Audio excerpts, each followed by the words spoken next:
This is RTV6 News at Noon, working for you.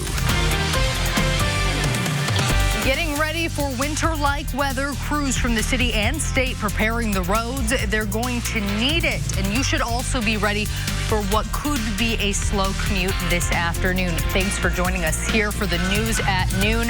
Meteorologist Todd Clausen here with me. Todd, just hours from now, things are going to look an awfully lot different outside. You know, it's going to be a little bit of everything. For some of you that commute home, the roads are just wet. For some of you, they could be a little slushy. And for some of you to the north, primarily, they could be a little snow covered. So it really just depends where you are with this system. Now, you do see some snow already across southern portions of central Indiana, and this is all starting to lift to the north. I think everybody gets a good little burst of snow at the onset of this precipitation, but then it goes over to rain fairly quickly in a lot of neighborhoods, especially down to the south, and that'll virtually eliminate any accumulation that does take place with that first little burst of snow. But this is a pretty big storm system that extends all the way down towards the Gulf of Mexico, and there's a lot of moisture to work with. So throughout the afternoon hours, by 2, 3 o'clock, it's approaching the metro area. Here's that quick burst of snow, but look how quick this rain snow line advances to the north throughout the evening hours. This is at 5 o'clock.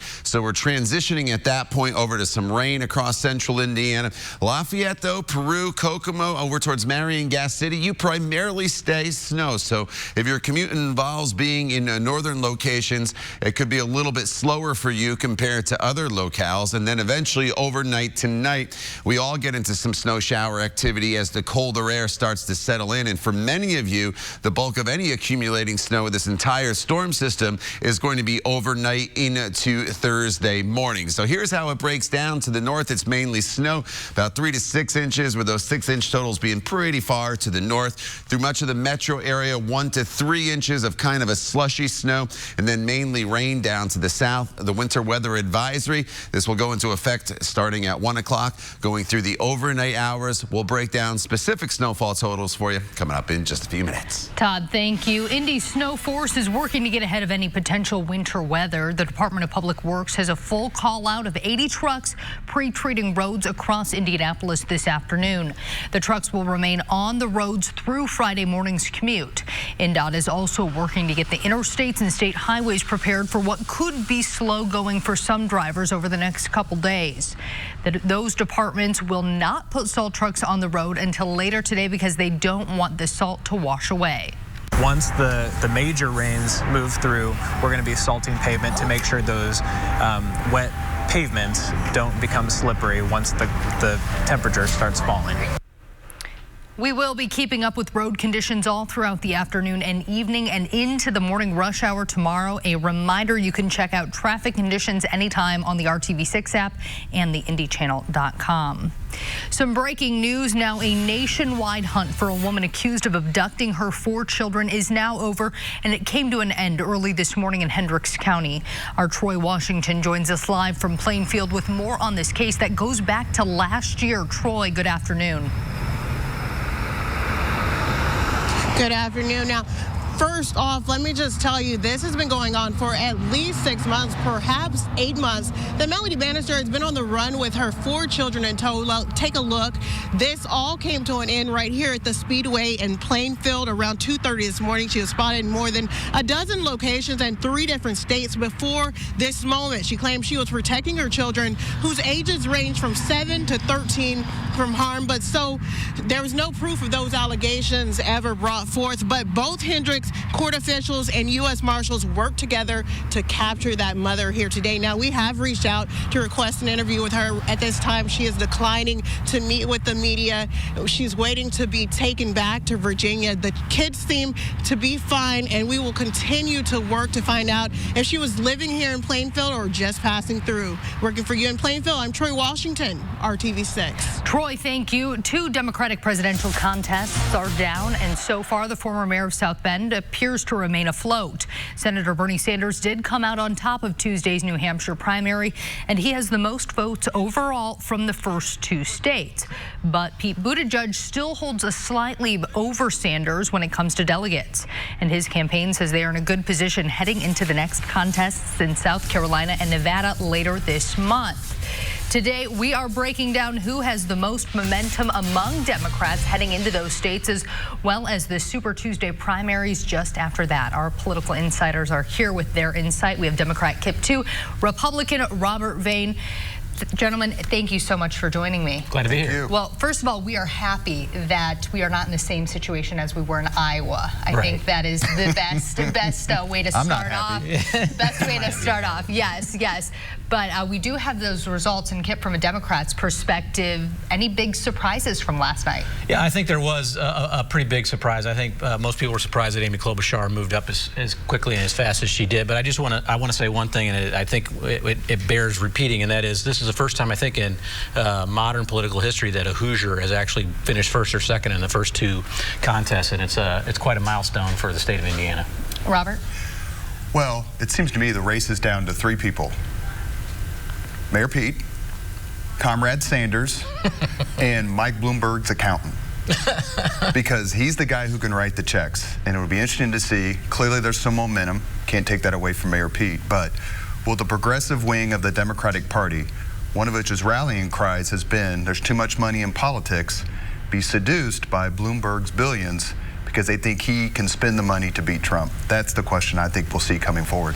And I think a lot of people surprised to see that Elizabeth Warren and Joe Biden not doing as well as initially projected. Do we think as time goes on that trend will continue, or their momentum will remain the same? Well, I think sort of an important counterpoint to what he just said. 60 days ago, Elizabeth Warren and Joe Biden were the front runners, and now they're not.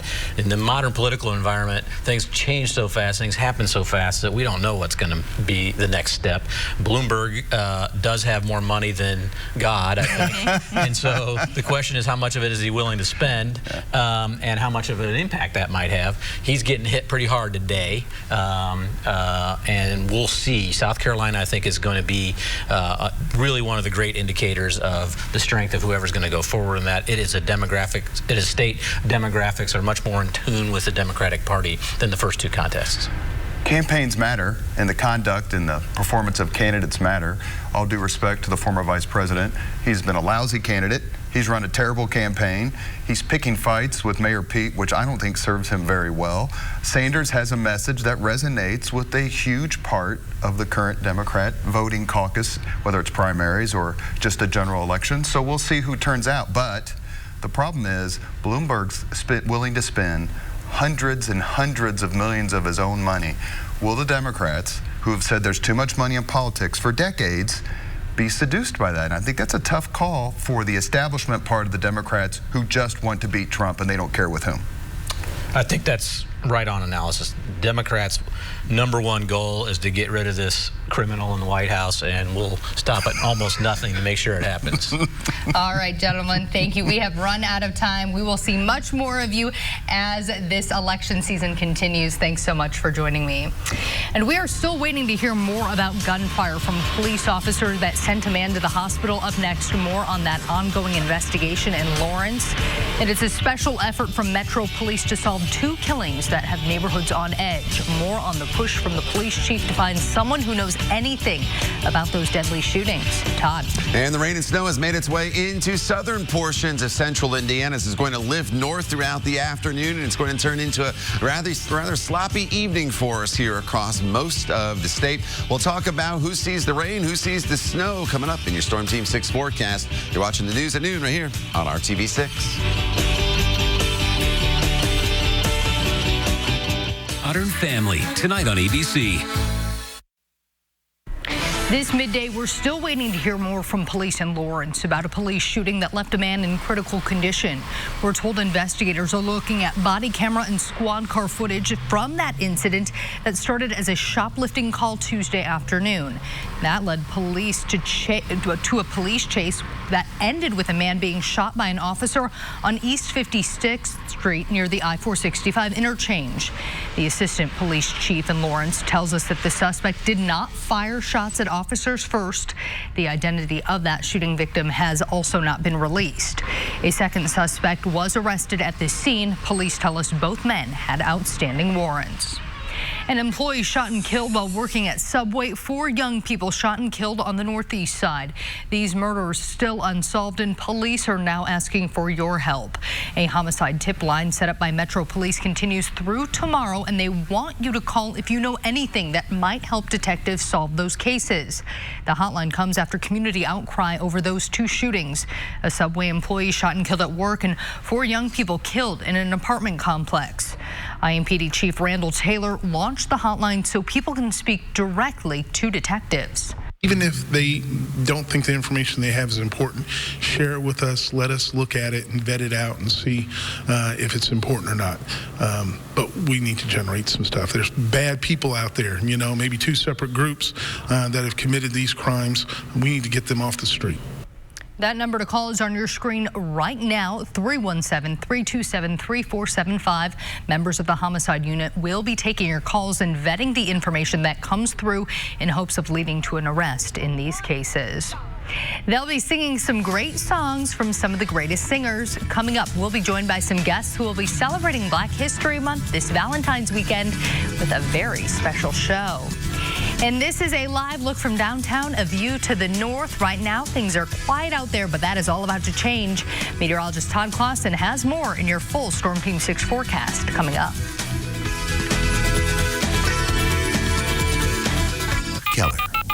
Keller and Keller.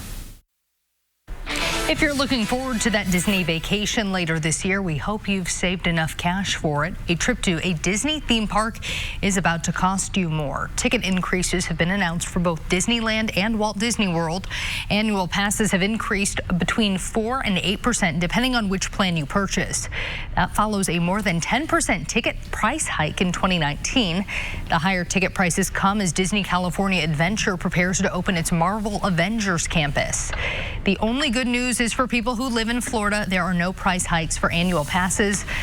So looks like you might have to move to the Sunshine State. And I think a lot of people might be dreaming of doing so, Todd, on a day like today. You know, it's just one of those storms where we're going to get a little bit of everything, and where you live is going to be a big determination in what you see as far as precipitation across the area. Now, I do think almost everybody, even southern locations, get a quick burst of snow at the onset of this precipitation. From there, though, we'll start to see the change over to rain, and where that rain snow line sets up is going to be the biggest determination into whether you see some decent snowfall totals or hardly any snow at all. But then eventually after midnight, everybody will start to go back over to snow. Here's a live look at Storm Team 6 radar, and you can see already this precipitation starting to move in. And here is that band of snow. It's not very wide, so as mentioned, it's just a quick burst of snow that'll be moving into Greensburg, Columbus, and then you get into the transition, and then down once you get to Shoals already and into Seymour, already mixing that rain in, and this rain snow line is going to creep to the north pretty quickly as this whole entire system makes its way to the north. This is a big storm system. Look at the rain. It goes all the way down into Houston, Texas, where they could have some severe weather. So this is a massive storm system, and we're just going to be dealing with all this mixed precipitation. So let me walk you through the afternoon, walk you through the evening, and into tomorrow, because we'll be dealing with it all the way into your Thursday morning commute. By 3 o'clock, the precipitation's making its way into the metro area. You see, though, temperatures are still at or above freezing in most locations, so it's going to even take a little while. You may see the snow, but probably not going to accumulate on the roadways all that much until after sunset tonight. And then that rain snow line by 8 o'clock is pushing north of Indianapolis for Lafayette, Kokomo, over towards Marion, Gas City. You're probably going to remain all snow throughout the duration of this event. So that is where the higher snowfall totals will be. To the south, probably not going to see much at all in the way of snow throughout the day today. Now, overnight tonight, as the cold front starts to come through, that's when we'll start to usher in the colder temperatures. And by tomorrow morning's commute, we're dealing with snow across the area with temperatures that are falling at or below freezing. So I do think tomorrow morning's commute maybe even a little more tricky than this evening's commute, depending on where you live. So to the north, it's 3 to 6 inches of snow. with those 6-inch totals probably being the further north you are. In and around the metro area, we're looking at 1 to 3 inches of slushy accumulation. And keep in mind, this is tonight and tomorrow. So initially what falls in some locations during the afternoon and evening today will be washed away with rain, and then you'll get more snow on the backside of this system. And if you do see any of that snow, it's less than an inch down towards Bloomington. And I want to point out how it's going to add up for you time-wise. By 9 o'clock tonight, 1 to 2 inches across northern locales, but then watch as I advance this into tomorrow morning. That's when we get a pretty good push of some of the heavier totals across a northern location. So the bottom line is just got to give yourself some extra time tonight. The roadways will either be wet or a little on the slushy side, and then as we work our way into tomorrow morning's commute, we are going to be dealing with the snow on the roads. Valentine's Day behind the storm, a big push of cold air. 6 in the city, but areas that have snow on the ground come Friday morning, probably going to be below 0 temperature-wise, and then a high of only 20 on Valentine's Day. The good news, though, it's just a quick shot of cold air. Once we get to Saturday and Sunday, temperatures, they'll be back up into the 40s.